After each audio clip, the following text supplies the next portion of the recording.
ஆரோக்கியமான சூழ்நிலை உருவாகுவதற்கு நீங்கள் தான் மகத்தான பொறுப்பேற்றிருக்கிறீர்கள். கொரோனா காலங்களில் யாருமே வீட்டை விட்டு வெளியே வரவில்லை. என்னுடைய அன்பிற்கினிய தூய்மை காவலர்கள் தான் அங்கே ப்ளீச்சிங் பவுடர் போட்டு யார் வீட்டில் இறந்து போனவர் வீட்டிலே அந்த பெத்த புள்ள கூட பக்கத்தில் வந்து கொல்லி வைக்க வரமாட்டேன்னு சொன்னான். ஆனால் என்னுடைய தங்கச்சிகளும் தம்பிகளாக இருக்கிற அன்பு தம்பிகளாக இருக்கிற என்னுடைய தூய்மை காவலர்கள் தான் தன்னுடைய உயிரையும் துச்சமாக வைத்து கொஞ்சம் கூட ஏற்றுக்கொண்ட தொழிலில் நாம் நேர்மையாக இருக்க வேண்டும்.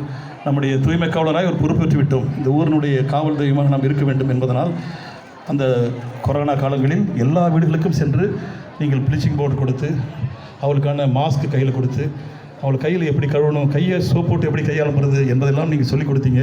அதனால்தான் ஒரு 20 தான் இறந்தார்கள். மற்ற அத்தனை பேரையுமே காப்பாற்றினீர்கள். அதற்கு மகத்தான காரணமும் பொறுப்பும் உங்களுக்கு தான். அந்த பாராட்டுகளும் வந்து சேரும். ஆகவே அது புண்ணியம் கோடி நீங்கள் செய்திருக்கிறீர்கள். அந்த மக்களுக்கான உங்களுடைய குடும்பங்களும் உங்களுடைய பிள்ளைகளும் வாழ வேண்டும் அல்லவா? மக்களுக்கு நன்மை செய்கிற